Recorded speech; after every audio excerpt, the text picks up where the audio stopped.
Good day and welcome back to part 2 of our discussion of double integrals over rectangles. So let me just start off by reminding you where we left off in the previous video, where we developed the idea of this double integral.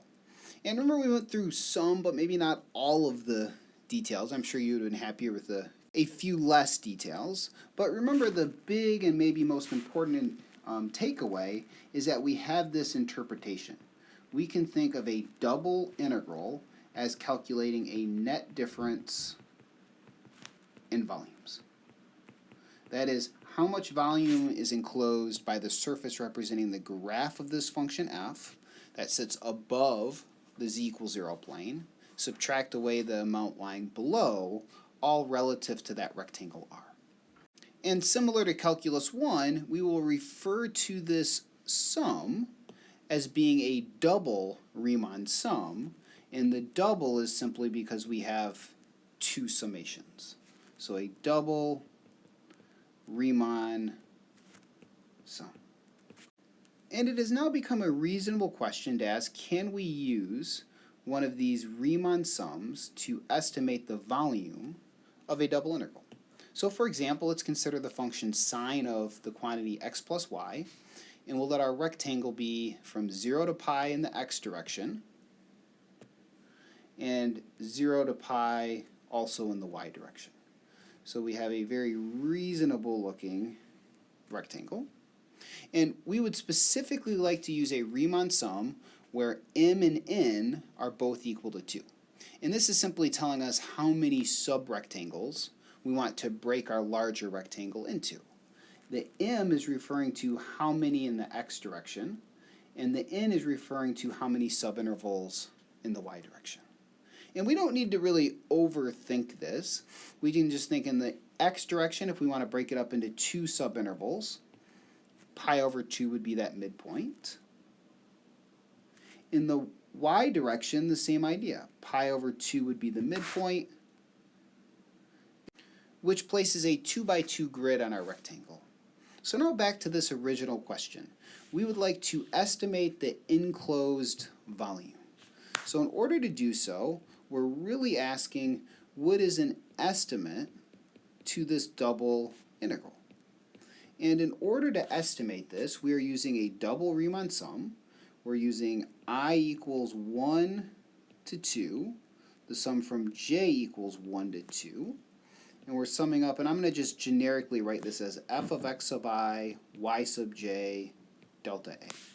And let's just make sure we have these quantities down. F of x comma y is the function sine of x plus y.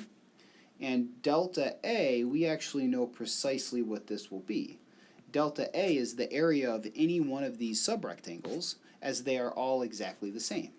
They all have base length pi over 2, height pi over 2, so each one has area pi squared over 4. So let's go ahead and write this out, and we really don't need to get too caught up in the notation. We just want to think about having a term of the desired form corresponding to each one of these subrectangles. And I've specifically introduced the notation here and in the development of the double integral so that when it comes to determining the height of one of these rectangular prisms sitting above that subrectangle, we are always going to use the upper right corner of the subrectangle. And no, you don't have to do this. In each subrectangle, you can pick whichever point you want. I choose this upper right corner for maximum convenience. And we are now ready to write out some details. So we're going to break this up into 4 quantities being added up. I'm going to start with lower left, lower right, upper left, upper right.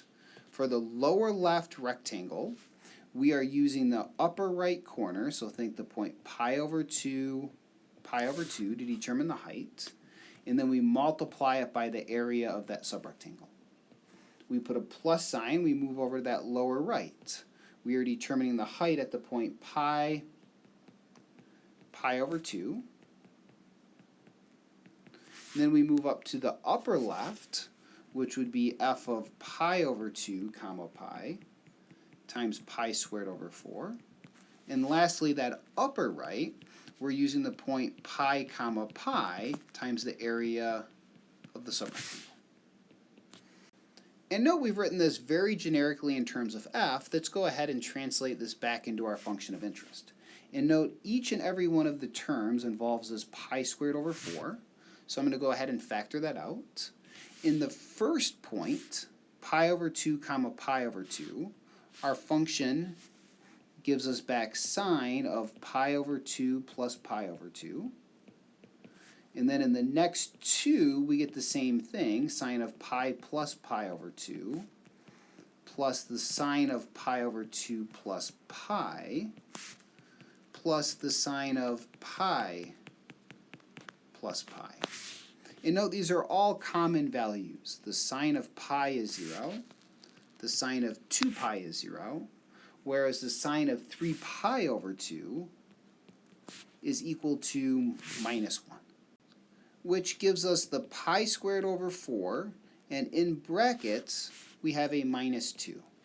So canceling, that would be minus 1/2 pi squared. And remember, this value simply approximates the value of this double integral. And a quick question for you, what does this minus sign indicate? It indicates that more of the surface is below the z equals 0 plane than is above. Which completes the material we're going to cover in this current video. In the next video, we will investigate this from more of a geometric perspective, opposed to what we've done here kind of quantitatively. So stay tuned and take care.